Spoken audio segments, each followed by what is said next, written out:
That's the way you started. Yeah, no, I mean, which is actually perfect because it's tied into what I do as far as work. My music reflects what grief is.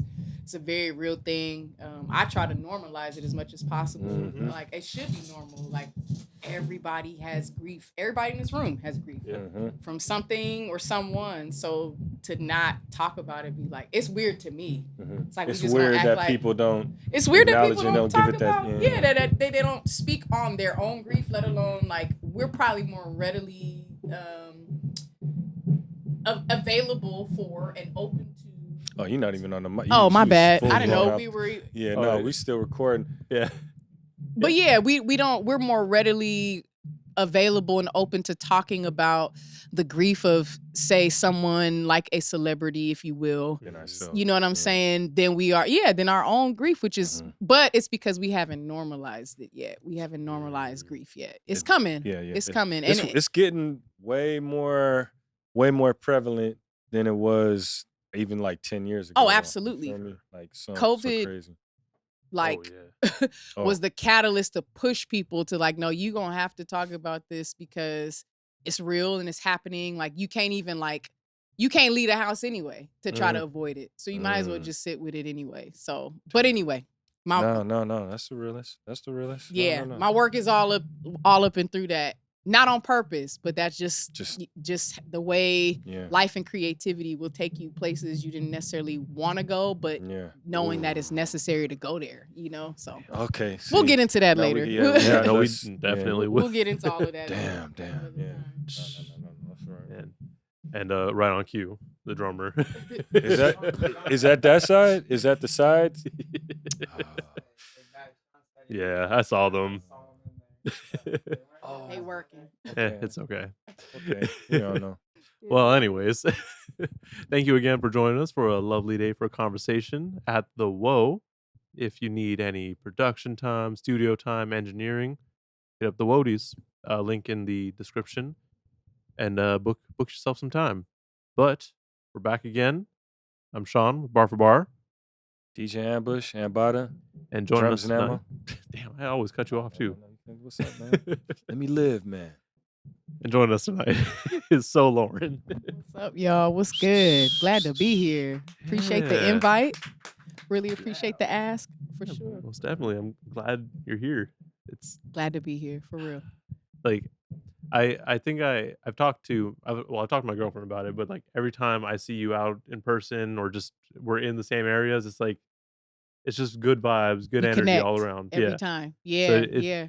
So it's weird because like, oh yeah, no, like we should actually talk. We should talk more. Yeah.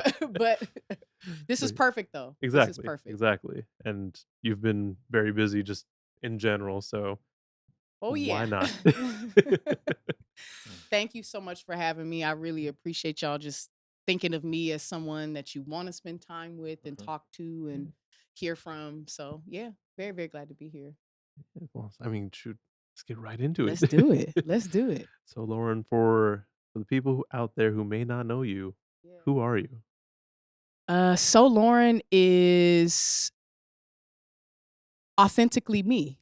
Like obviously my name is Lauren. My government name is Lauren Adams, but that name doesn't embody my journey. It doesn't embody who I am fully as a human being.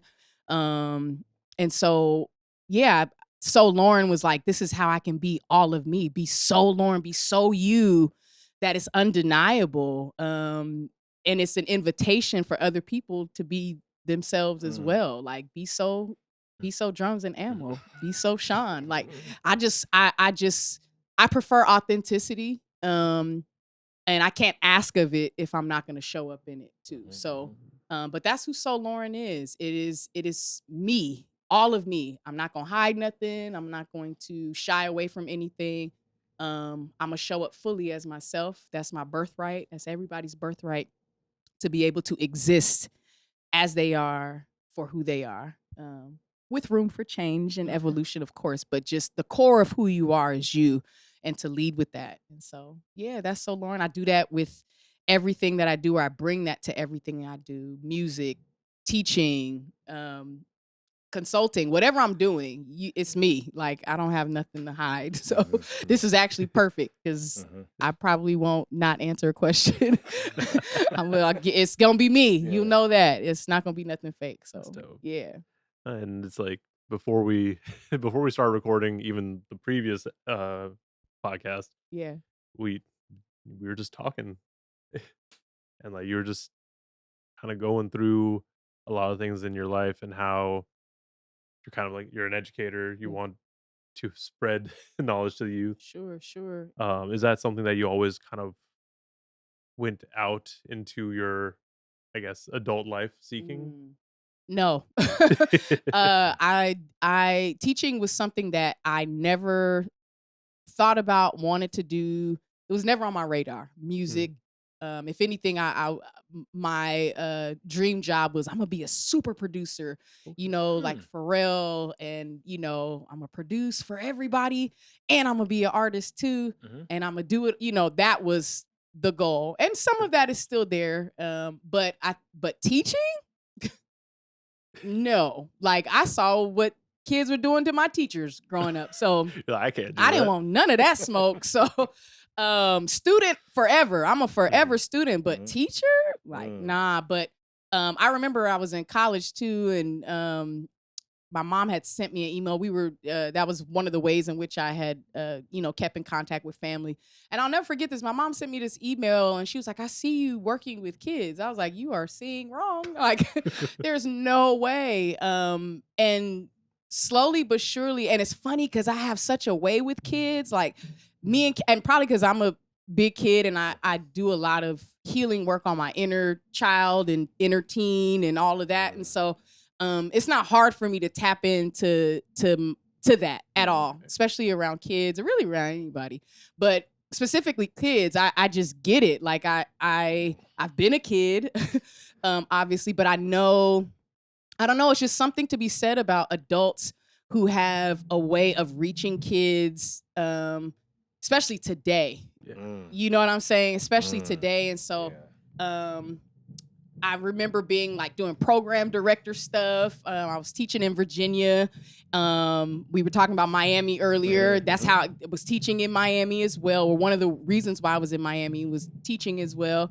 Taught obviously in Oakland too. Taught here in the town. But it wasn't a thing that I was looking for, just kind of found me. And what was beautiful about it though, was that everybody was asking me to teach things that I know I'm great at.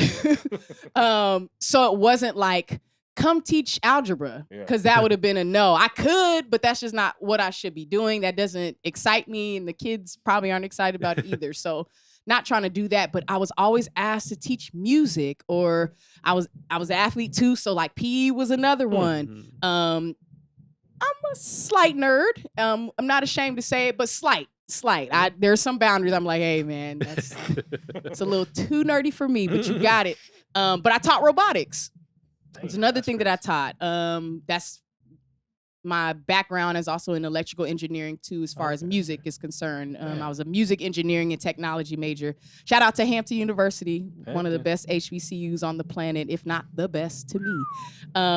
But yeah, so that the things that I know that I can do, right?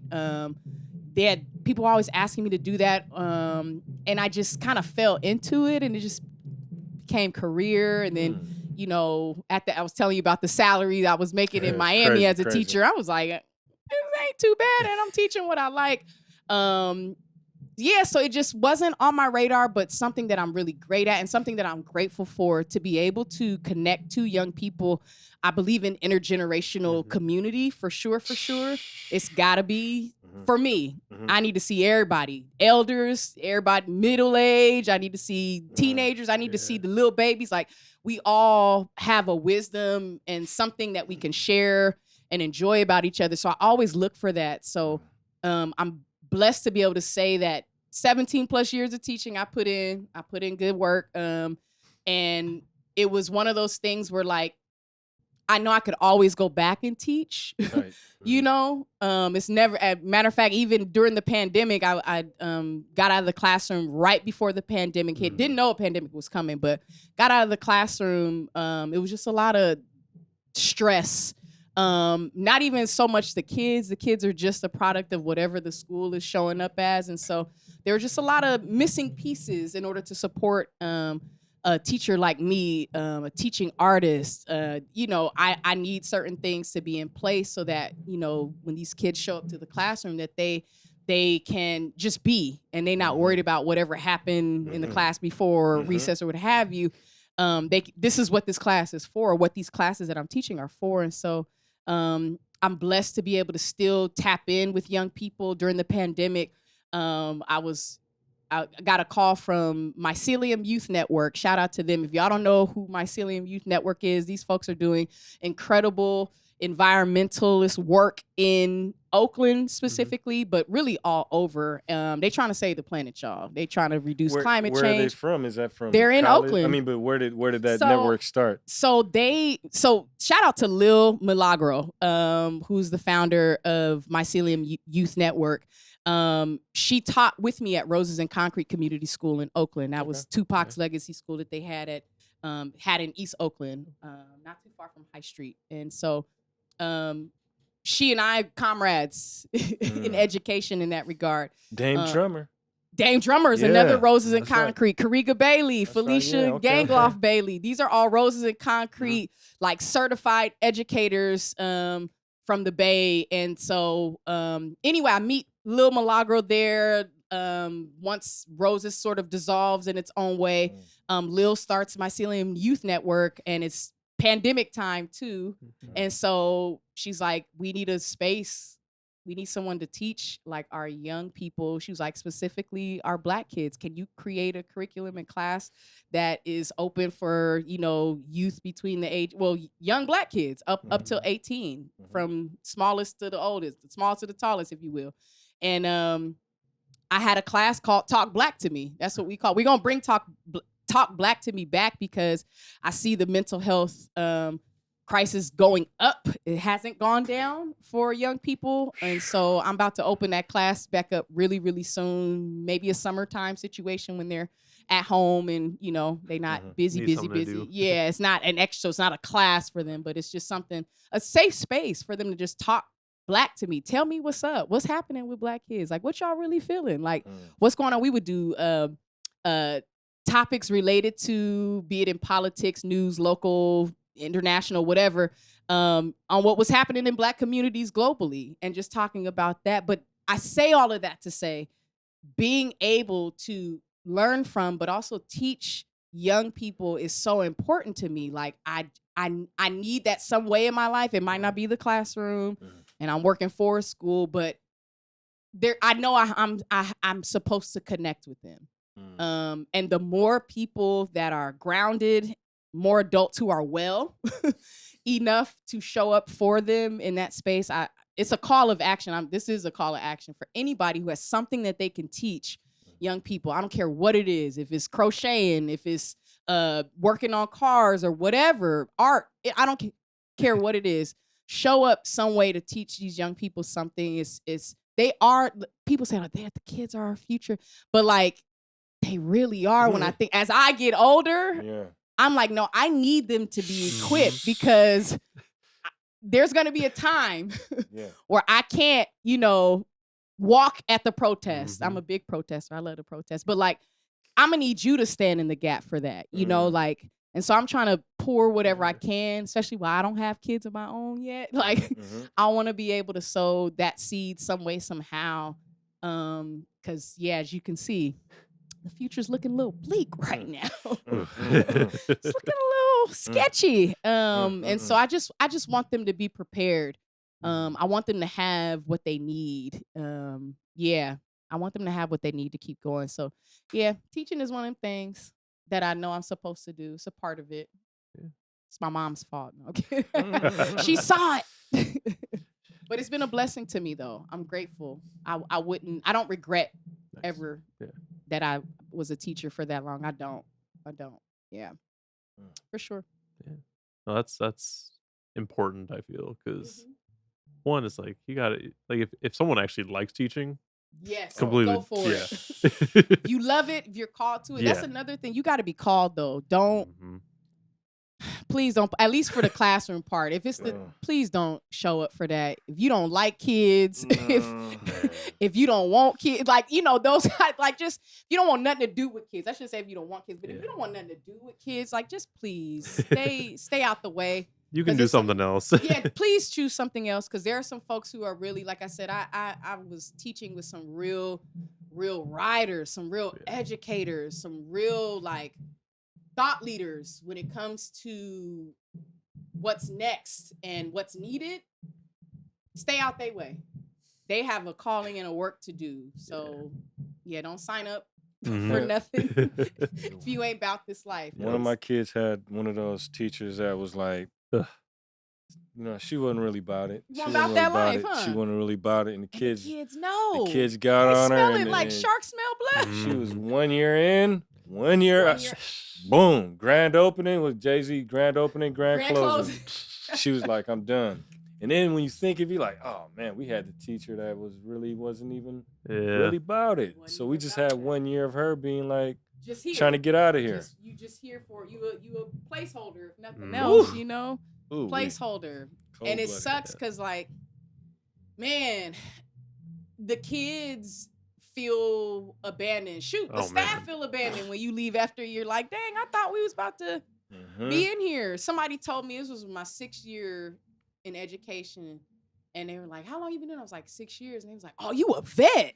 I'm like, that's a vet? 6 years? I remember when I was growing up, teachers 35 and teachers 35, like, that's a vet. Yes, so that should tell you, like, how real it is in education. If you stay 6 years, like, oh, you a vet? I was like, a vet? 6 years. After 6, not a 10-year vet. I could see 6. Yeah. So cold game. That lets you know. That lets you know what it is. Ain't that something? I was blown away too. I was like, excuse me, 6? No, not quite.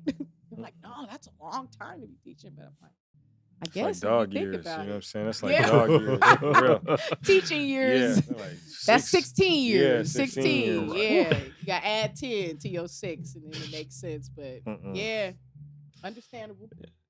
No, that's like, I wanted to touch on that because I feel like education is one thing, but also reaching out to young people in general. Yeah. Because I haven't done anything recently, but I used to work with First Exposures. So photo group for young people, middle school to high school age. Yeah. Generally in less than great situations, just giving them a way to express themselves with photography.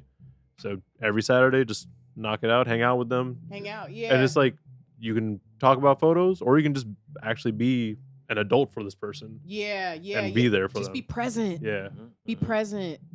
Be a sounding board, if nothing else. Exactly. Just listen. If you don't do nothing else, you're like, I don't know what to say. Just listen to them. Sometimes that is all they needed you to do was listen, But I'm glad you put in that kind of work. It's necessary, especially in the arts too. I think that's what I loved about it. When I was at Roses, I was the music and arts director, and I loved it. Shout out to Roz, who was our manager and supervisor, who held it down for all the arts. But like, I was able to still show up for kids outside of piano and voice and choir and theater. Like, nah, we talking about real life stuff, because when they leave school, they got to go back to home. And sometimes that's not always the best place or the safest place for them. And so if I can just be, some piece of joy for your day, I'll do that. Mission it's accomplished. worth it. To me, that's an investment into our future. You know what I'm saying? So, and art is the best. That's kind of the best vehicle. It's the best Like I did the work with TFS, Today's Future Sound, where we go into the classes with the Abletons. You know what I mean? I'm just. I should have been in that class. I need to work on this Ableton. That Ableton is no joke. But that's the theme.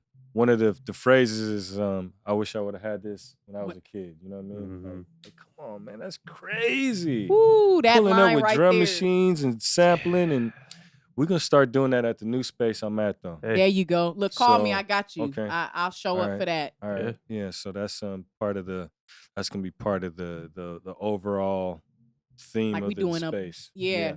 So if you come in there, teach something. Teach something, You know what I yo. mean? Straight up. Yeah, for Okay. sure. Okay. Oh, that's good. Looking forward to that for sure. I am too. I will pull up. Trust Alright. me. It's called the Treehouse. Oh, I love that. Just to give you a little. Perfect. Mhm. I Perfect love name that. for it. Okay, right. Instead of the schoolhouse. Yeah, Like the treehouse right. is better. Treehouse is a little funner. Yeah, way Mhm. more, Yeah, way the more. place you go after school, kick it. Mhm. Exactly. And the studio's called the Nest. So just to Oh, give it a come little on extra, now. Yeah. little extra sauce on it. You know what I That's mean? it. So, Come mhm. on. I Mhm. look forward to that. Okay. So, kind of bringing everything that we just talked about to your music. A lot of what you talk about in your music is kind of uplifting people, but also just being vulnerable and outward about everything. Yeah. Was that always your intention going into it? Yes. I always wanted to fully be me. Period. I think it took me a little bit longer, especially when I first started like recording music. I was shout out to my co-producer Chris Wilkes, aka Wilkes. We just call him Wilkes. He's an artist and producer out in VA. I met him while I was there, and when I first started recording with Wilkes, he was like, "Are you shy?" And I was like, "Yes." Like, I'm really shy. So my nickname in the studio is Shy with him. Like, it's a joke because Of course. I've gotten over that. But he would always, try to help me just bring out not just what I heard musically, but like who you are. Right. Like the sound is you, but like you're you too. Like show up in that as well. And so it's always been a goal of mine to maintain that. I think a lot of the artists that I admire show up like that. I think that's probably why I like them so much, because they are them. Like it's not a gimmick, or they're not trying to they're not trying to be anything that they're not. I tend to shy away from stuff when it's like I can smell that a mile away that that's not you. Like I know that's not you. They got to be genuine. You must be. I mean, this is music. Yeah.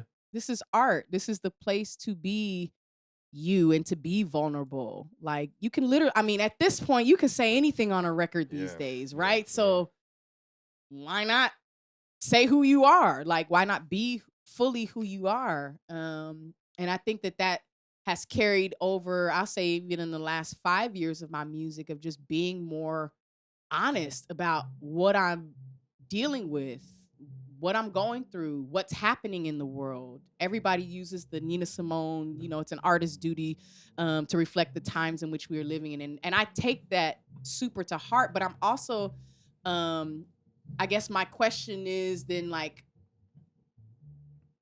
if you're not doing that, you must not be an artist. You can't be.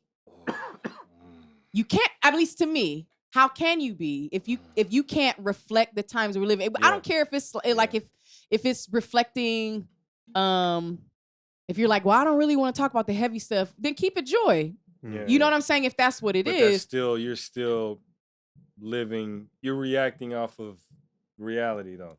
Even if it's gonna be joy, that's what I'm giving to. This is my perspective. Sure. And that's real. And we can hold space for all of that, right?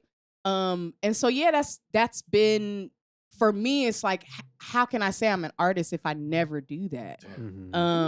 I might take it a little farther than most artists, but it just runs deeper for me than that. It's just a little bit more sacred to me, like that duty, that responsibility. It's like, you've been given hella gifts, like, and you catting off, like, you know what I'm saying? Like, that's how I look at it. Like, you catting off on like your responsibility. And so I've taken it even further with, like, if I'm grieving, you gonna get an album about grief. Even if my plan was to create a joy album, right? What I'm really holding is this grief, and both can exist. Don't get me wrong, but like, I literally had to do that. The project Good Grief. I wasn't trying to make no album about no grief, but it was so much around me. It's like, how can I ignore it? Can't ignore the grief I'm experiencing. I can't ignore everybody else around me. So I have to, even if it's the last album I do about grief, it just, for me, it was like, you have to speak on that. you responsible for this. I always tell people I gotta go home after this, so I don't want no questions like, and so why you didn't send that message out? You knew what was up. You felt that tug on your heart. You felt that tug on you in your creativity to pivot for the sake of what it is, you know. And that's not easy. That is not an easy thing to do. If anything, it's like, as a creative, you want what you want to come out as the creator, but it's like when you really doing this, it don't work that way. This is what we talked about when Gino was here. We talked about artists that are able to get to that point earlier in their career. Yes. As opposed to like, you know, it might take 5 albums. How to long be did like, it take Jay-Z to get to who we know today? 4. I mean, damn. You know what I'm saying? But that's what people Maybe wanted, though. But that's his right. Yeah, that's what we wanted. Yeah. And so, yeah, I've learned to I've learned to just show up in it. Cause like I said, if I'm SoLauren and I'm not being authentic, you know, I'm fronting on y'all. Y'all gonna feel that. Like, girl, you grieving. Stop trying to happy me out and happy yourself out. That's not where you at. Be honest. Talk about the full spectrum of your grief. This is, you know what I'm saying? Like, be real.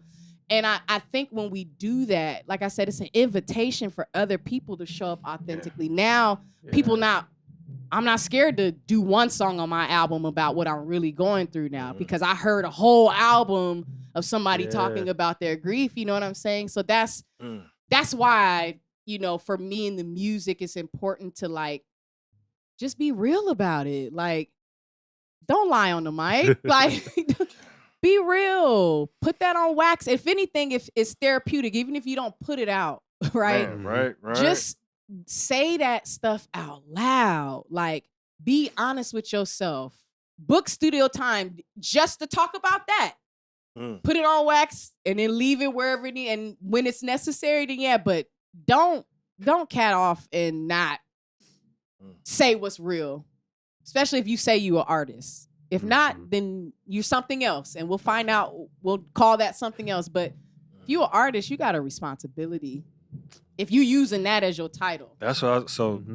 Do you feel like people are calling themselves artists? Oh God, yes. It's an overused word, and it's probably for lack of a better word. Just like a general term. Yes, it's become very general. But I think people have like the line between who it is and what it is has been blurred so much. And I can't even blame the artist. I really blame the way that it's been curated and set up for them, right? Like, if I could,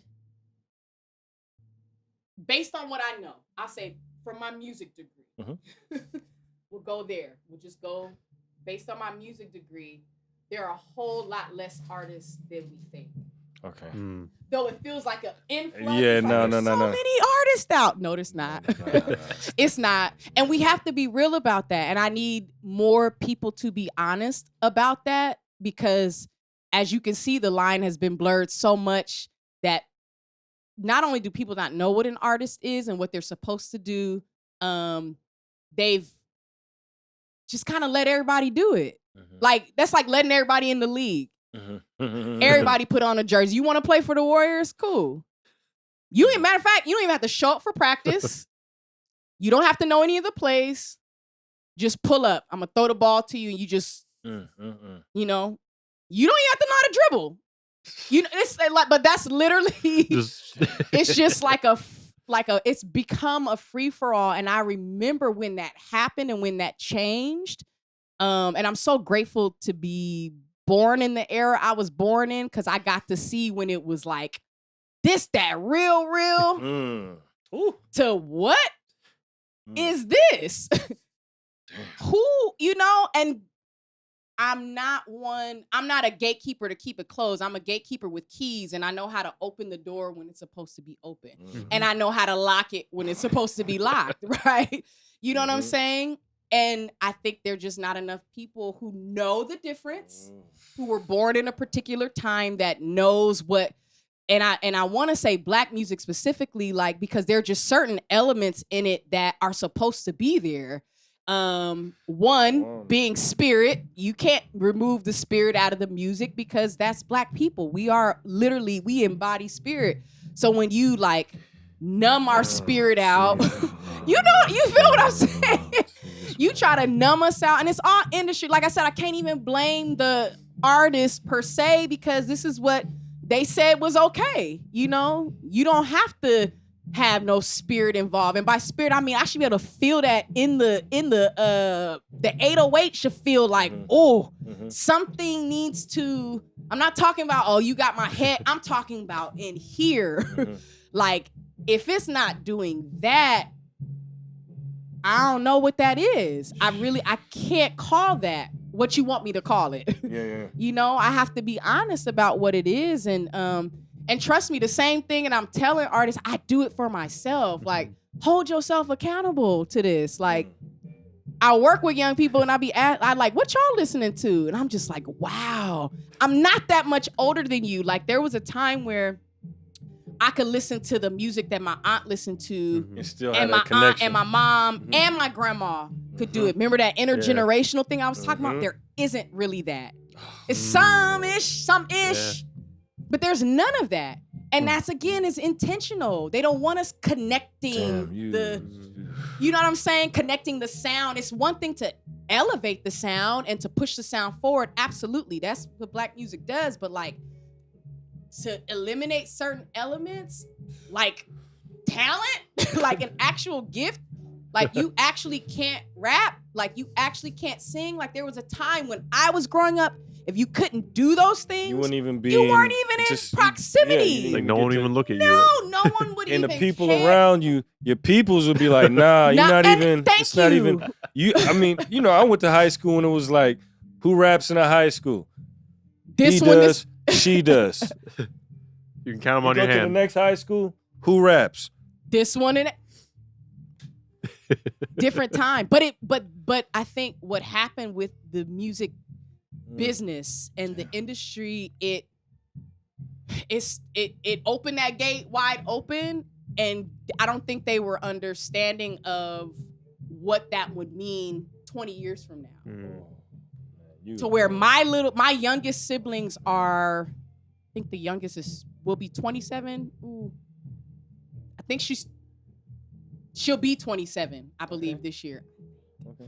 But the fact that this is my little sister, why are we so far apart? We're not that far in age. But music and art but musically and art, and thank God I'm her big sister, because it would be further. But I just think about like, dang, like, but her era was when music was just, it was just anything at that point, you know? And so I gotta get I found the jewel drop sound. Oh, so what I need to, there's this. We gotta get that little recorder that Benet got. So I found it. We're gonna have to tap it into the board and be like, please do. Jewel drop.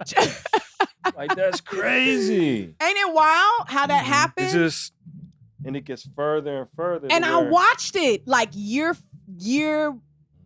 decade. I'll say it happened. They like did it so like covertly too. But I saw it. I peeped game. I knew that I'm a musician, so you're not about to. No. You're not about to fool me with nothing. Mm-hmm. You can't. You can't. You just can't do it. You just can't do it. I've had too much music in my life, too much training, too much exposure for somebody to try to like play me. I just know what I know, and it's okay to know that. I want people to know, if you just know what it is with music, it's okay.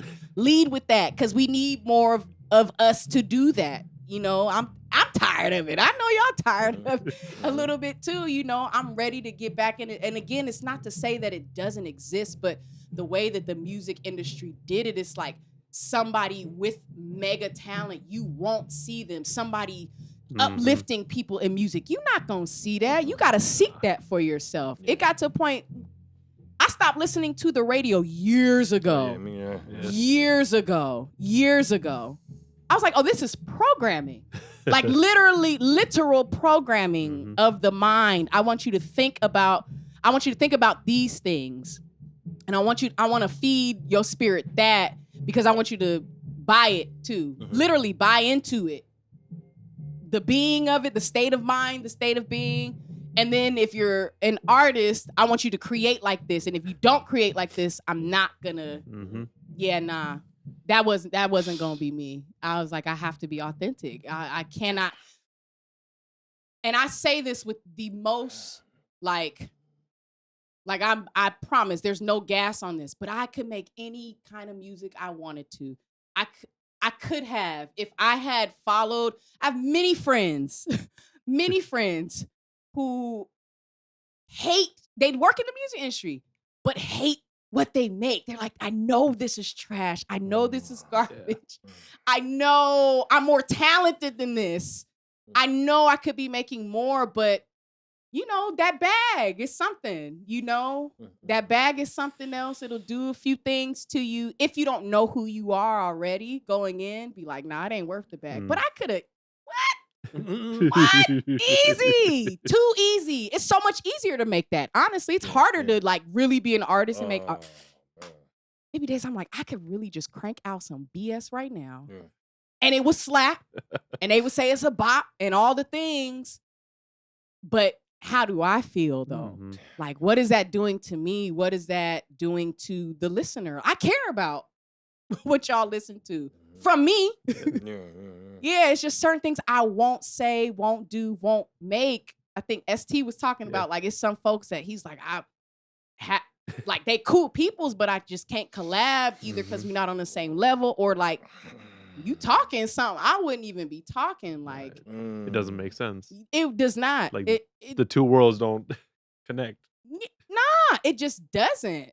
It just really doesn't. And I've had to really like do some real work around that. As a kid who always had dreams of like being an important artist, right?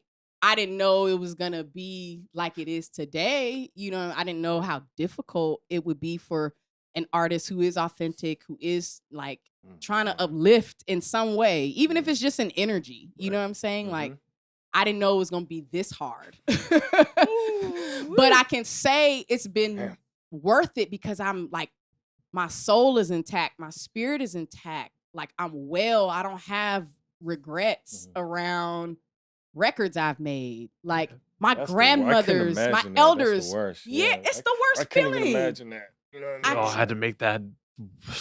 I had to make that record because I just really needed that. Nah, it'll never be worth it like that for me. Like, I'm here for a bag, but how I get to it matters.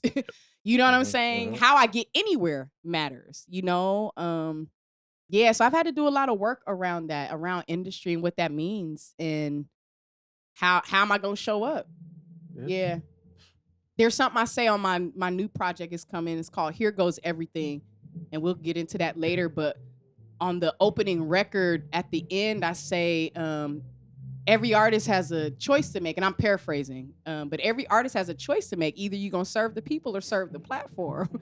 And it's like, dang, that's really like it's a call to action. Put that on a t-shirt. It's coming. You know what I'm saying? That's come on, man. It's the people or the platform. I'm like, nah, I'm always gonna be for the people. Like, y'all matter to me. I care. I love my neighbor as myself. I really do. I care about people.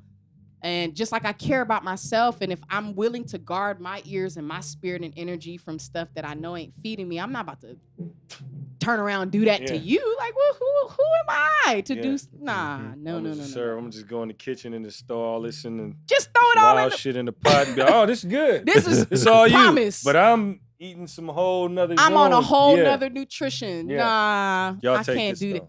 And trust me, a lot of artists do that. I know. A lot. I know. Probably the majority. It's really true, and I hate that for us because we're so talented, we're so gifted, and there's so much potential, which is exactly why they attack Black music, because they understand how powerful it is, how sacred it is, and how much impact it can make literally on the world. It's the world. You know what I'm saying? So how can their thought was, how do we disrupt this? They did it in hip hop. I mean, they've done it in every genre we've ever had. You know, how do we disrupt this? Or how do we like it? We love it. But how do we put another face on it? How do we shape the narrative around it? That's what they did to us. So once you break that up, you talking about the intergenerational thing? Yeah. That's the breakup right there. It breaks the conversation. Yeah, once you say, "Oh, I'm not listening to that 15-year-old, 16-year-old," like I'm not that.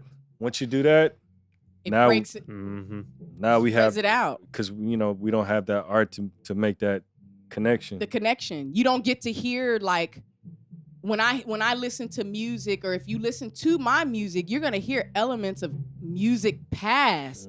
But it is pushing the music forward. It is inching it, but still has that. you gotta Sankofa that thing. You gotta look forward, have your feet forward, but you looking back to reach, you know what I'm saying? Pull everybody in. Bring that in. Like you must. If you doing black music, and you want me to listen, I'll say that. Yeah. You better have that. You better Sankofa that thing. Otherwise, you're gonna miss me every time because I'm not. No, because I know what it's supposed to be. You know what I'm saying? I know what it's supposed to be, and so, and I'm not the only one that knows. It's people that know and be like ignoring it. No, do not ignore that. That is a sign that you are alive and well. If you know that thing is telling you like, this ain't it, then it ain't it. Just let it be that. It's not it, and go with what you know. Go with what you know your soul needs and what your ears need to hear. So yeah, listen to the voice in your head. You must. And if that voice talking something different, you better talk to somebody else. Pick another voice, mute that one and find another one that's, life-giving to you, So I do my best. I'm only one artist, but I am calling on all artists to show up like this in some way. And you do your own journey. You do your own work. I say that, too, at the end. I'm like, do the work. So you can release the sound that's in you that is supposed to be there. Like, do that work. Do that self-work. Self-work is the best. That is your biggest project. You want that thing to go diamond. Like, that's your self-work. That's what you want. Do that work first and then start creating from that place to where you're incorporating like, oh, okay, this is more life-giving. Like the listener's gonna feel this in a completely different way. I could do this to you all day. We could slap all day, but like, can you slap me here? Because that makes me change how I move in the world. When you slap me here, and when you do this, you just all right. I'm gonna have my beat slapped. Nah, but what about this? Oh, you know what? I'm gonna take some more time to like sit with myself and be still. Like, make me do that. Make me change how I show up in a good way, right? Like, make me do that, Right. Like, actually get something out of the That's what art music in general. is. That's literally what music is for. If you look at every culture, music is a medicine for us. It is a therapy. It is a way that we express ourselves. So let's keep it sacred in the sense, like, do you be a creative, like, not saying put limitations on you, talk about what you need to talk about, but like, keep that in the forefront of your forefront and the back of your mind in case you lose your way around what this really is.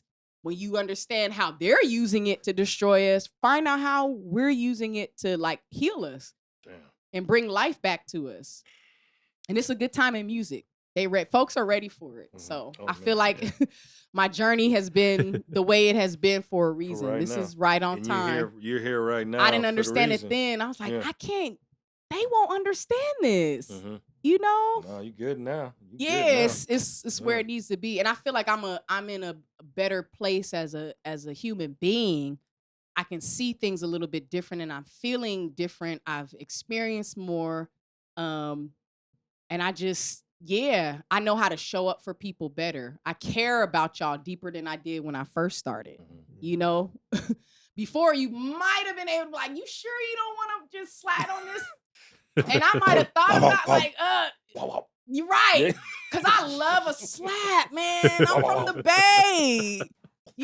Slap me every time. But like, Yeah, slap me into reality though too. You feel what I'm saying? Like slap me into like my purpose. Slap me into, loving people deeper and better. Like, yeah, like that's what I want more of that. I still want the slap because I like a little turn every now and then, but like, yeah, give me some more. Damn. Yeah, dive into that. It's so much better there. That's what I realized. Better there. Much better. Soul music. You know what I'm saying? Yeah. So kind of touching on one of the parts that you just went over, like music, art in general. Do you feel like actual art is meant to reflect what the artist is kind of either going through or feeling at any particular moment, or is it kind of meant to almost have them understand what's going on and kind of put out a message? I think it's both because here's one thing, right? You could just be creating to create, right? From pure imagination, and that's beautiful, right? But I even think even in imagination, and creating from that place, there's a message in it somewhere, right? Like it's gotta be like I believe it's divine. Like that's a divine download with my imagination is like, ooh, if I can put these roads with this guitar and with, like that's imagination happening because I'm hearing it and now I want to, see it manifest and I want to hear what I'm hearing in my head out loud, right? I need to, or at least I hope that when artists are creating from a place of just imagination and not like, I'm going through something, so I have to create a project about that. Right. No, I don't think it has to be that way, but I do think there's a message in it in some way, shape, or form. There's something. It's got to be something. I don't know what that message is. That's for each artist to discern on their own, but like, it's a message somewhere.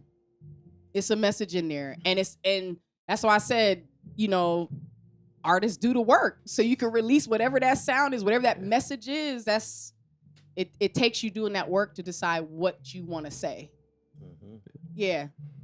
That's why I feel like Doom was kind of like that. Yeah. Where he wouldn't necessarily lay into what was going on in the reality, but he created his world. It was the reality he put in what he wanted to put in.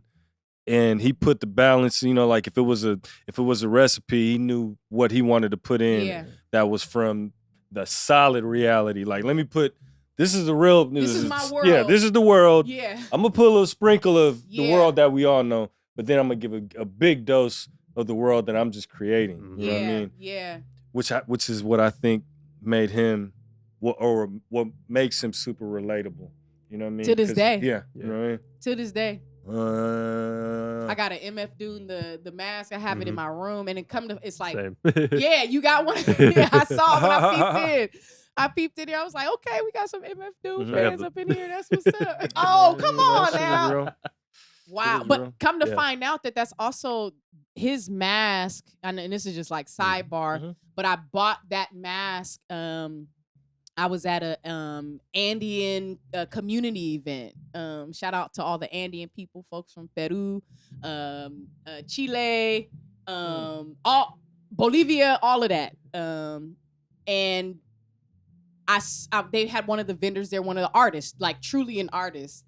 And I'm looking and I'm like, she got a gold MF Doom, and it's like in this glass case, and I'm just like, it's so hard.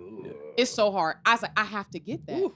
And she was like, do you know what this is? I was like, yeah, that's MF Doom. What you mean? And she was like, I hear that. But actually, like, this is what warriors in particular Andean cultures, and I don't want to get this wrong. I'm pretty sure this is in Bolivia. We can fact check that later. But it's the same mask on some warrior type stuff. I kid you not, it's the literal same mask. So I don't know if MF Doom knew that and was bringing that into, like he said, he got his world, but he's bringing other elements of. I don't know if he knew that, but it blew my mind. I'll just say that. It blew my mind. But that just sparked when you said like he would take certain things. I'm like, he could have done that actually, which really dope. Anything's possible to do. Anything is possible. Because I know the original mask was just a The No, the Gladiator. original one. You It mean was- the first one? With, Yeah. It was just a cane wrestling mask. It looked like he cut up. who was that? Reminded me of somebody. Halloween, was it? Maybe something. Oh, yeah, a little bit. Yeah, Little kind of like Yeah. that. yeah. But nah, when I saw the other one, I was like, Mhm. yo, this is Give me that. like that's MF Doom all day. Like that's hard. But I purchased it. Just anyway, that's what art does. Yeah. It calls you and it's Mhm. like, no, I have to be a part of that. I gotta be a part of that. But anyway, Hey, sidebar. It was hey, sidebar. I don't know. It's good. So you kind of briefly touched on the latest project, Good Grief. Did read that it was meant to honor your grandparents. Yes, for sure. You feel like you did your job there? I did as best I could. I am probably, they say last black man in San Francisco. I'm probably one of the last like San Francisco natives. I'm a 4th generation San Franciscan, and it's because of my great grandparents and my grandparents who migrated to, like many black folk. My grandmother on my mother's side, New Orleans, migrated to Oakland. That's why I always tell people, I'm like, yeah, I'm from the city, but I'm really a child of the Bay because my roots are just all up in through all of this Ohlone territory. Shout out to the Ohlone people. This y'all land first and foremost. But as far as natives of the Bay that we know of today, like that's my family. Like that's Black San Francisco, and I had to honor them and honor the legacy of Black San Francisco because it's been very much so erased. Now if you black in Oakland, the assumption, or black and in the Bay, you're from Oakland is the assumption, but it's like not necessarily.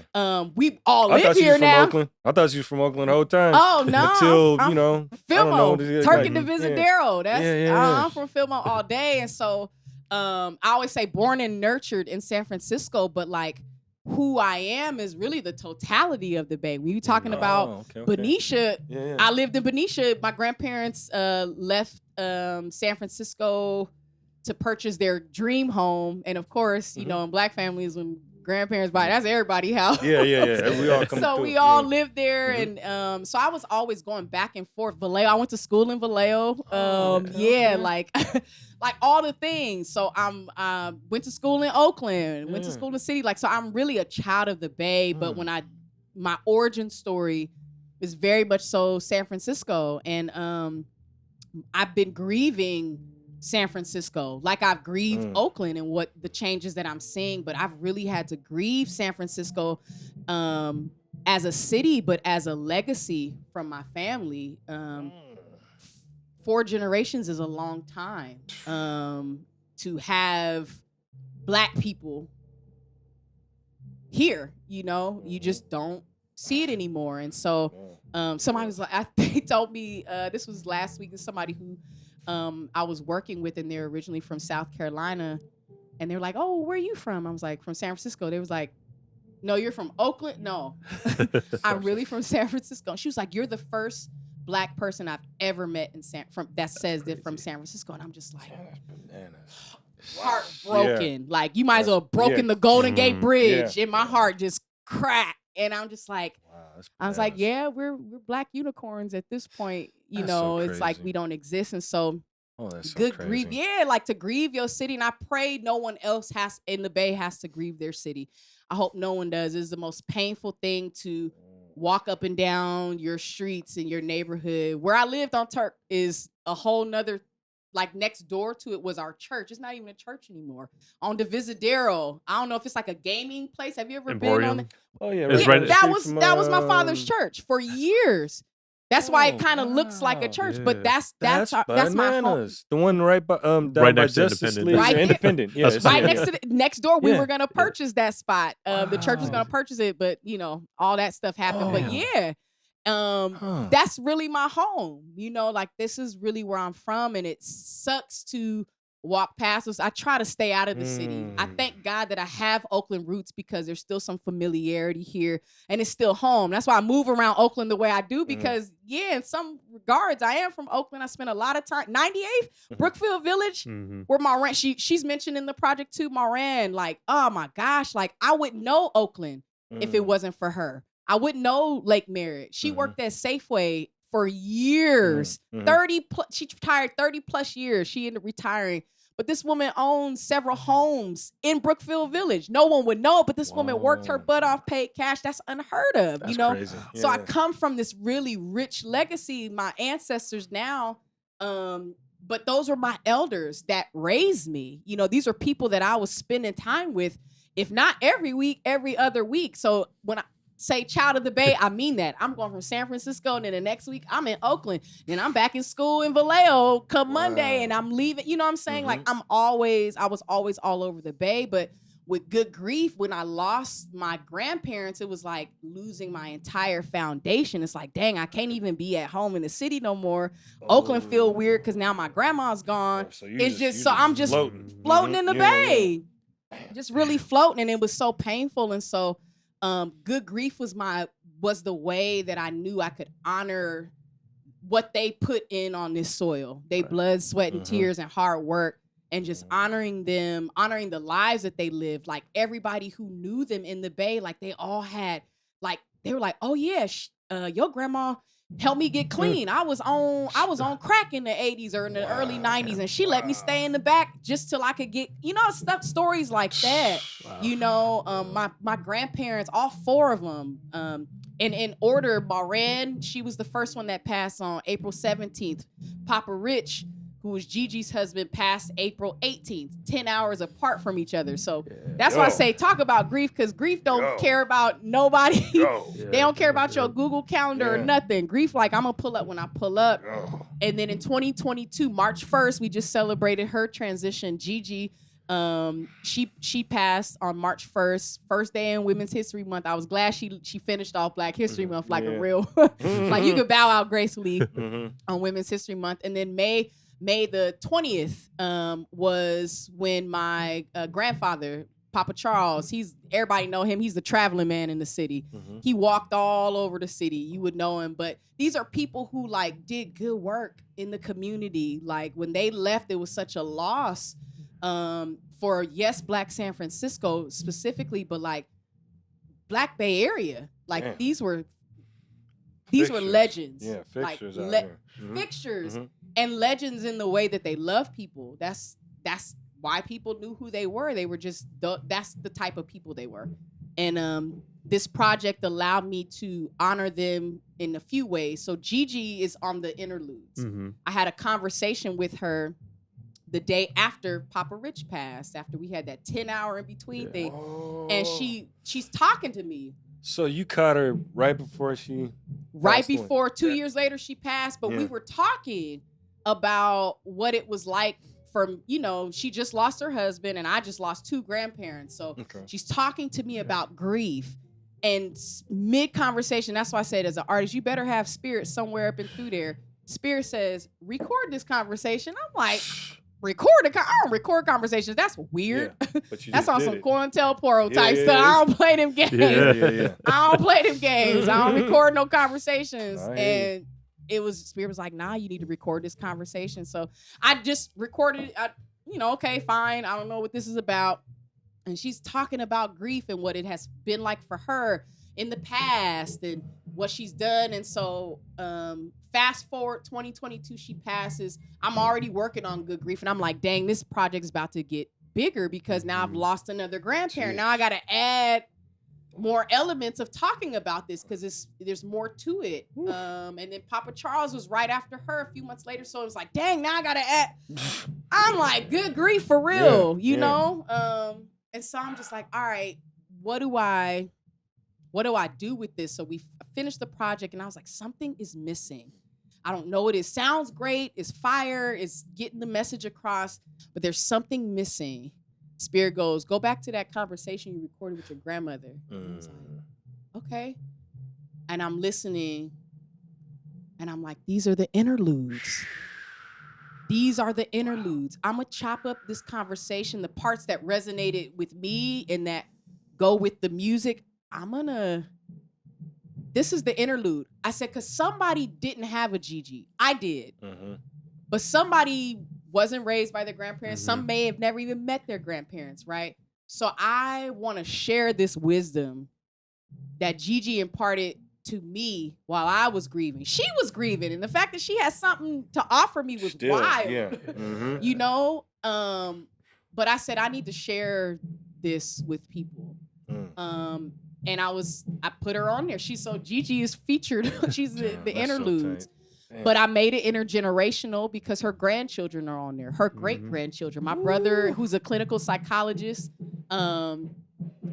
he's talking to people all day long about their grief and trauma. Yeah. So it was nice to have him, feature on the project as a psychologist. What you going through? Like, talk about your grief right now. Let's get in your head for a minute. Psychologist. He's a whole psychologist, and so I was able to get him on the project. And my brother. I think I can rap and write, but he can rap and write for real. Like, his pen is just ridiculous. But he was able to talk about what it's been like for him. My other brother Rashad, who through foster care. It's Gigi raised him. So that's my brother. He gets on the album and talks about it. He said, you know how I know God? I was raised by angels. Like, talk about my grandparents. You know what I'm saying? Like, these are the types of things. So I opened it up for not just me to express my grief, but my entire family. So much so, her great-grandkids are on there. The last record I did a happy birthday Gigi record because on her 80th birthday, she said, I want you to do a song for me. And I was like, do a song for you? I'm like, okay, you Gigi. It's her 80th. So I wrote her a song for her birthday. It ended up on the album. Wasn't meant to be, but it ended up on the album. But I got her great-grandkids singing on there.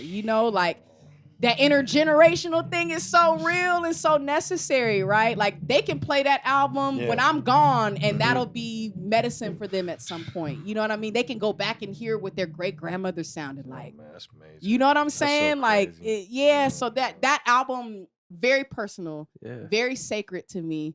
But I wanted it to be open for people to really be able to talk about their grief. Like, why not? Yeah. And if you can do it in a creative way, even better, because it's not a sad project. Like, people would think anything with grief attached to it, it's like, it's a sad project. But nah, this is good grief. This is talking about, yes, my process through grief, but what I did to make it good. Like, grief is gonna be grief, but what do you lean into to cope? What do you lean into to unpack it? Because grief is just love. You don't grieve nothing you ain't never loved. Straight up. You don't. Got you. You ain't never grieve nothing you didn't love or have some type of, emotion or attachment to. You just don't. And so I want to make it normal. Like, and by normal, I mean like on some regular smegular, come see it. Man, I'm grieving such and such and such. And nobody flinches. Nobody gets awkward and like, sorry for your loss. Or sometimes loss, they be saying, sorry for your loss. And it's like, no, it's loss. We're going to work on that. Grief literacy is coming. I'm going to have a book for that. But, but like nobody knows what to say or do or, how to hold space for it. But it's like, we all carry it. Like, so talking about Sway, I was listening to this show and he was talking to a psychologist that comes on every month. And they're talking about you need to grieve things that probably wouldn't even be that big. But if, like, for instance, I had to leave Lovely Day. That's something I had to, you got to grieve that. You said that too. Yeah. You know what I mean? Because it's like, damn, that shit was heavy. You had plans for that. You said you put love and intention. I've been there several times and I was like, it's a vibe. And folks enjoyed it, but I have to grieve the fact that I had to move. That you had to move. That's crazy. Yeah. But it doesn't have to be death. It doesn't always have to be death. It could be things, anything you feel like you've lost. It could be yourself and grieving the old version of you. Damn. Like, dang, I'm not that person. For real, Jeez. we have to do that, and I think that project really set me up for the type of vulnerable artist that I want to be. From here on out. Here on out. That's the foundation. That's like a new start, and that's like the new launch pad. Starting from that point, from the most vulnerable, most just open. Like, I was like, what if, like, people don't want to hear about this, but like, They need to though. I don't care if they don't want to. You need to. This gon' help you, because I promise you, I don't care who you are, you gonna grieve. As long as you breathing, you gonna be grieving. I promise you. I promise you, you will. So you might as well, and that's why I called it good grief, because what are some good practices that I can tap into? I tap into prayer. I tap into meditation, which is one of my favorite ones because it combines my other favorite, which is breath work. I love hiking. I just left my artist residency in Saratoga. I got back late Saturday night, and I hiked twice a day. I was by water. I was in nature. Like, I'm like, this is stuff. And I was grieving that whole time. The Friday before, I had to play at the viewing of one of my students. 17 years old. Matter of fact, I'm wearing this pin today. Shout out to JoJo and his entire family. But like, I was grieving while I was in my artist residency. So here it is. I'm an artist and I'm supposed to be here to create, but I have to grieve though too. It doesn't stop. It doesn't stop. It was also the same month as Gigi's transition. It didn't stop. I recently lost my line sister Courtney, and her funeral was the same day as JoJo's. But it don't stop. You know what I'm saying? This is just the last couple of weeks. You know what I'm saying? But I have to still show up. Like, I have to tap in, and the only way I can keep showing up is if I tap into those good practices. So that hiking, the music, creativity is always another one. Being in community is the biggest one for me too. Even, and I like to ice. I'm a crab. We talked about this. We talked about the cancers and all of that, and how their symbol is the crab. But I could shell up real quick and just take all my tender meat and just zone out. Yep. See ya. And be totally fine with that. But that's not always that. There is time for alone time and stillness, yes. But isolation, like, that's not a part of good grief. Good grief says, no, be around community, whatever that looks like, safe community. Go outside, you know. I love incline cardio specifically because when I grieve, it's hard for me to breathe. It just be like sitting on my chest. Well, I know what's gonna make me breathe. Get your butt on that treadmill. Yeah, you gonna be like, yep, I can breathe now. You know what I'm saying? But whatever it takes for me to move through the moment, and if it take all day, it might take, you know, several healing practices. You know, I've done it all. Chiropractor, masseuse, you know, whatever, you know, your own good grief looks like something different for everybody, you know. Some people like the plant route. I'm a go garden, you know. That might be your way, but whatever it is, like, find a good grief practice because you're gonna always grieve. So just have something in place that you can, like, that's solid, that you can, it's a go-to. Like, ooh, I know this is, for example, March 1st, or I take that back. September 20th is when Moran's birthday is. And Kariga called me and was like, this was this week. He's like, you available on the 20th? And granted, that's further on down the line, but I'm like, that's perfect because I wouldn't want to be doing nothing else but what I'm supposed to be doing, what my grandmother invested so much of her time, energy, money, whatever, into me becoming. I'm gonna do that on her birthday. You know what I'm saying? Having your calendar changes when you grieving, so you gonna remember these things. So have something in place, like, you know, on this day, because I know it's a hard day, I'm gonna show up and do this. I'm gonna do this for me on that day. But that's what good grief is. It's to find those good practices that we can rely on when that grief gets heavy. Because it is. Oh, it is. And it will get heavy, for sure. Yeah. That's so much. It's like, it's a lot. Yeah, it's like it's a lot to take in. I'm sure people who need to hear it are gonna hear it. Oh yeah, go get it, y'all. Go listen. Yeah, it's on Bandcamp. Yes, it's on Bandcamp. Okay. It's on Bandcamp. And that's what was cool. Like I checked, like I kind of skimmed through the track list, and it was really cool to see your grandmother on those interludes. Yeah, right. Just like, to that hear makes so much sense. And she was talking right the whole time. I had no idea, but there it is, you know. And so I've been debating lately, since we were talking industry earlier and how they play games. I was like, should I put this on all streaming platforms? for access, and because it's such a personal Right. project, and I'm just like, I just refuse for like a streaming platform to reduce each song to Yeah. 0.003% of a penny. It's just like, it's so foul to me, and I feel like the ancestors would be like, are you serious? But at the same time, like, if I want this to be normal, I'm trying to find ways to make it as accessible as possible. So I'm still in prayer about it. Yeah. It's a really heavy one. It's a heavy one to decide, and it's really moving forward. It's not just that project, but I just know that accessibility is just really important, and I guess the prayer will be, Spirit find ways to bring resources my way that I'm not catching an L just because I'm trying to be giving. Like, don't let me pour out and then be fully empty. Like, you know what I'm saying? Damn, and so man, I feel you. it's a hard one. It's a really, really hard one. So for now, until I really like sit with it some more and really make that decision, Bandcamp was the best I could do, because I was like, if people want to pour into it, they can, and it's not on some 0.3. I'd rather you listen to it for free than for me to get robbed on your favorite platform. You know what I'm saying? I'd rather you play it as many times you want on Bandcamp, and if you feeling compelled, you purchase it, great. But that felt better to me than it just right. I'm like, see, and it's just too good. It's like, man, but what? Like 0.003%.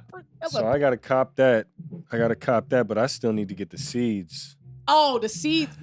Man, and seeds. Not to Basta, change. Noble. And thank you for having that. You did the event. You did it at the apartment years ago. Absolutely. But I don't think I've been to.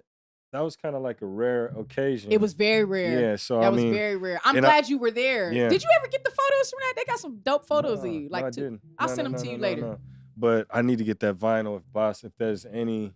I'll ask him. Floating around. Yeah, we'll make that happen. Because I was holding one.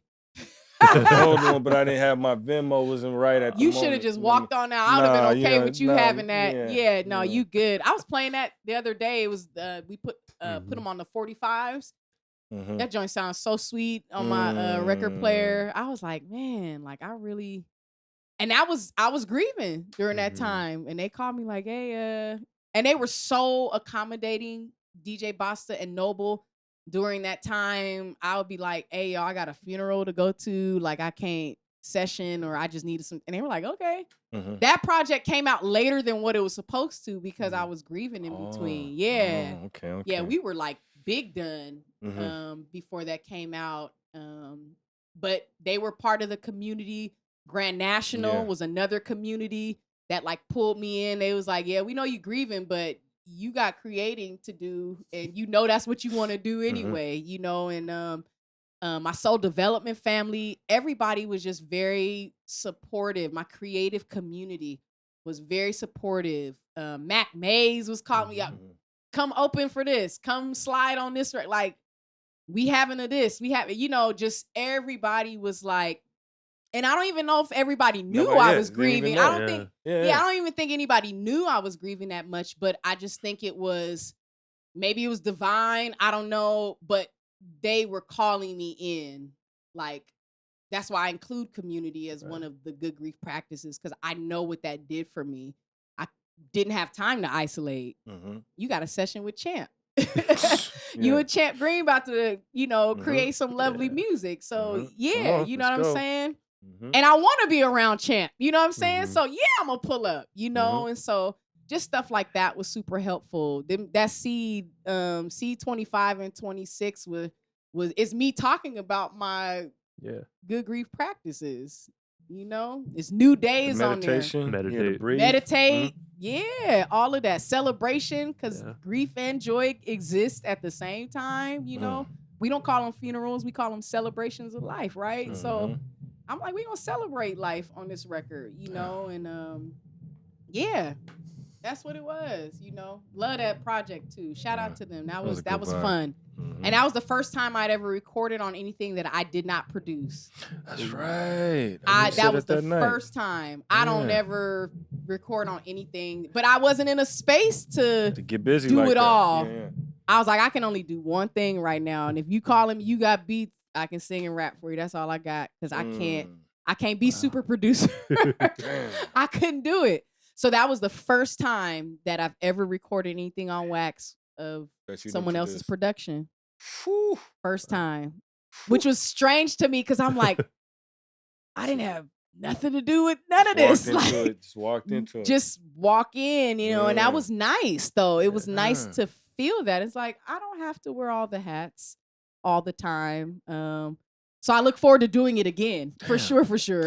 That opened me up, and I needed that. I needed that for real. So yeah. Shout out to them guys, Noble, Basta. Yeah. Shout out to their names come up pretty normally. They were on And here at one point. too. SK too. Slatwagon. SK, man. Yeah. SK was really working with me on the mix, because I'm a musician, so I hear what I hear. And he went, you know, I always say I need engineers that can go into the musical abyss with me. If you can't go in the musical, yeah. I was like, no, I'm not that producer. That's that. Yeah. Be like, that the dB on that needs to go down, because I mean, I'm feeling it from here. That's really, it's like beyond the ear for me. It's like that dB go down a little bit more.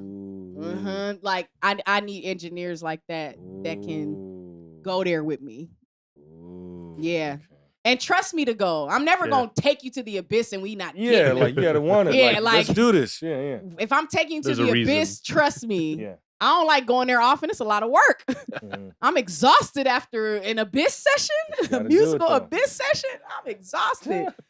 You know what I'm talking about? Yeah. When you go there, it's like, whew. But it's for a reason. It's purposeful. It's there's a purpose there. And so so I needed a lot of that. So SK was willing to go there with me. And I appreciated that. That was a beautiful experience. I'll never forget it. And I love what we were able to create. I loved it. Really, really do. That's dope. No, that product's great. Say that again? That project's great. Like, thank you. Anytime it comes up, it's like, ooh, yeah. Thank you. Thank you very much. And thank you for how you were like shouting it out. You were like, new music. I remember it came out. Thank you for that. Yeah. I really appreciated that. I always got to shout out dope music. And I promise I'll have more for you to shout out soon. It's coming. It's coming. It's on the way. Speaking of which, I mean, do you have any other major questions? Oh, that was it, man. I just want to ask if there's any more vinyl left. That's what. I'm gonna find out for you. Yeah, I'm gonna find out. We gonna make it happen. Even we gotta press you one. We'll make that happen. Let's do it then. Get you a 45. Any more vinyl on the new project? Any?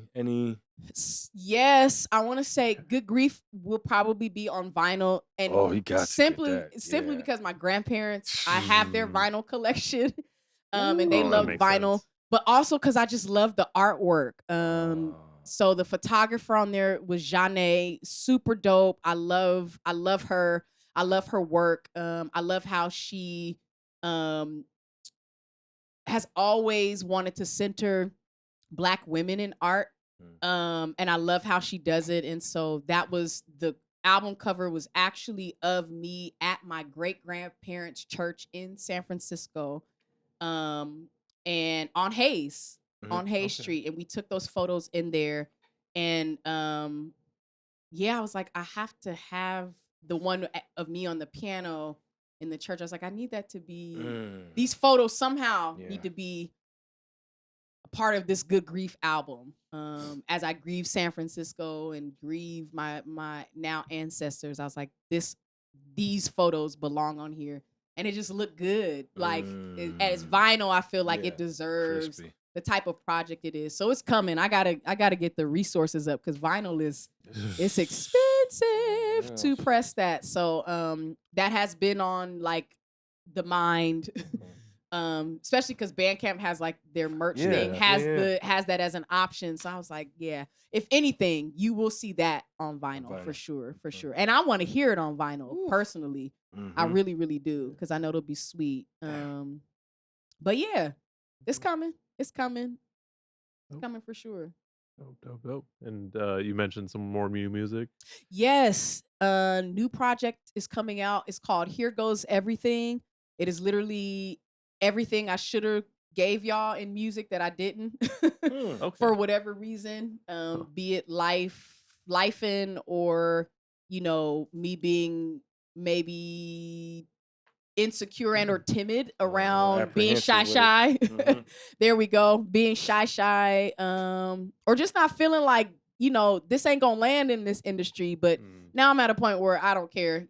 I know it's good. I know it's great. And I know people will appreciate it. Those who are in search of good music that reflects everything that we talked about today, that brings that intergenerational listening back to music. It's that. And it's so dope. It's my stories around, or rather a parallel between love and relationships that I have. But so sometimes you'll think I'm talking about a relationship, but it's really my relationship with the music industry. So I got a record called DC, and it parallels an actual, story in my life, but it also parallels how the industry just can't see an artist like me. Like, I could show you everything. I could juggle and sing and rap at the same time, and it wouldn't matter because not quite what we're looking for. Yeah, they don't want it. They want to see it. How can we? I don't know if we can. Yeah, we could probably if we do this. So it's a lot of that, and that's what that. Those are the types of, or rather, that is the theme really of this whole project. Is like, yes, relationship, but it's really my relationship with being me as an artist and standing on that. Even though I love this music so much, I love it so much, but I cannot allow the industry of music to change me, to make me get in a toxic relationship with music. What's a battle? Battle. It's just like having these expectations around, because we do it with relationships and love. We have it's like that's not how this works in real life, and so. It parallels that love and relationships, but really my relationship to myself and what that means in a very toxic music industry, what that looks like. So, but it's Here Goes Everything. It's common. I used to love her. I used to love her. I love her differently now. Much differently. I love her with boundaries. Healthy boundaries. I used to love her, but she can't buy my love at this point, but that's what it's about. And it is music that I promise you is over a decade old, but it doesn't sound like it, and you wouldn't know it. But that's the beauty of when you know who you are as an artist. Whatever you make, it's classic. Come on, man. I could drop Jewel this. drop. No, really. When you do it, that's how you make classic stuff. It doesn't age. Like, it doesn't age at all. Me and Wilk's been working together. I'm gonna say 15. It's close to 15, if not 15. And it's music. That's why Here Goes Everything. Everything. It's all of it. The whole story, what I've been doing the last 15, how I've been, doing that work on myself to get to this point. There's a docuseries coming out. Me and Sal, y'all, shout out to Sal. Sal and I have been working on this docuseries of really like who I am as SoLauren. So people talking about Salvatore. Yeah, that's my guy. Okay. That's a good guy. Shout out to you, Sal. We used to hang out during the pandemic. Oh, word? Yeah, because Stephen King, Yeah. He was doing murals during the pandemic. Yeah. And we would pull up and just sit up and watch him paint. Just art. Yeah, just kicking just it. Walking, yeah, watching art. And we're sitting listening to music. We just pull up, hey man, I'm painting over there every other day. And it's just something. Yeah, Sal and Stephen King, we just sit there and watch him. Yeah. Wow. Once again, small Bay Area. Look how we all connected in some way. Yeah. Sal, one of my favorite storytellers on film, who knows how to like capture an artist for who they are, at least who they want to be, on film. And we're just able to just talk about and piece together my story for real, so people really know who I am and what I do. Because I think people know in part, as they say, but you don't really know what's what all of this is and what all of it does. I don't even know what it all does yet. I'm still learning, but up to this point, you all will be able to see it. It'll be different episodes, and you'll see me in San Francisco as a teenager and all that stuff. You'll see me gigging in Virginia. You'll see all of that. You're going to see the story. Like, you're going to really, really see it. And so I hope that it'll talk about the projects and stuff that I've done as well up until this point. We talk about the Emmy Award that we were able to win. So that's on there too. Yeah, it's just, you're going to get that. It's going to be, I think, 7 episodes, if I'm not mistaken. I think the way we chopped it was like 7. Oh, this is crazy. But yeah, just little something for folks to know who I really am. And it's time. It's time for people to know. I've been under the radar. I'm outside, but I'm under the radar too. Yeah. But yeah, I think that's gonna let people know who I really am for real. Yeah. Nice. As best I can on film. Yeah. As best I can, for sure. But I'm excited about that. I really, really am. One more little shout out. Thanks for performing at the DNA Day. Oh, anytime. You know what I mean? Anytime. You bring that real. Yeah. Stuff like that is in alignment with who I know I am to be. So anytime I know people are doing that Sankofa when it comes to, be it hip hop, be it, again, Black music in general, like, I'm going to be there. Okay. Those places are always a yes for me because they're just aligned. I'm all about being in alignment with my art too. Like, it can't go everywhere, but it knows where to go. And that was one of the places that it knew to go. Yeah. Right. Well, it's not over. I already know. Baby. So we, still moving. Look, keep me in mind. Look, I'll have more to share next time. No, we ready. Have more to share with you next time, for sure. Yeah. Man. Super love. Well, it's been lovely. Absolutely. I really appreciated it. I really, really did. Thank y'all so much. Hey, massive love. Massive love. Every time I see you, Sean, we connect. Yep. We never have enough time. Exactly. It's always like 5 minutes here, 5 minutes there. Because you got to go. Yep. And I got to go. But yeah, I'm really, really grateful for the ask. And thank you for caring for me. Yes. I'm one of the only artists that I know of in the Bay. If there are more plant-based vegan artists, holla at your girls. We can break bread together, or break veggies together. I don't know. We can eat bread as long as they no eggs and milk in it. We good. But yeah, like, thank you so much for just being willing to care for artists. I really appreciate that. That meant a lot. That doesn't always happen. Most of us are like, what? I mean, nah. But thank you for just being open to that. I appreciate that. Most definitely. For sure. Cool. All right. And we gotta still want to do some tracks? Let's do the 2 since we talked about them. Yeah, we might as well. You want to take us out of here? Boom. Shut us down. We're gonna pour a little out on this plant. We believe in life-giving and breathing. They provide oxygen to us.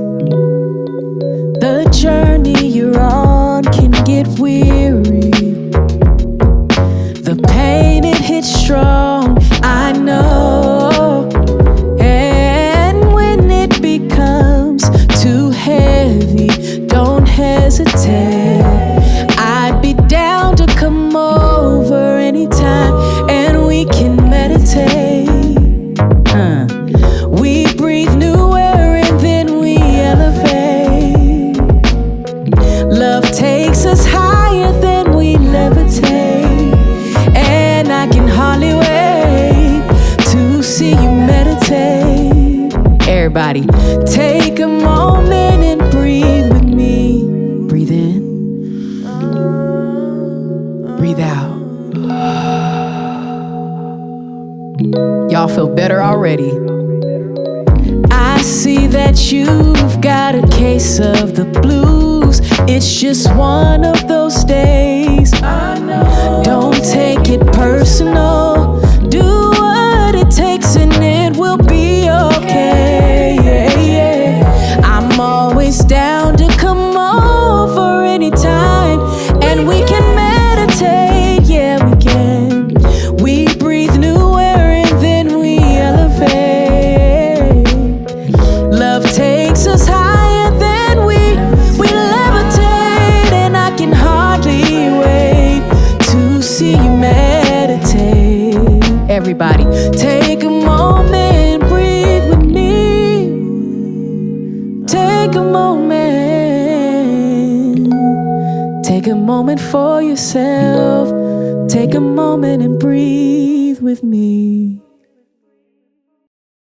Yeah, y'all.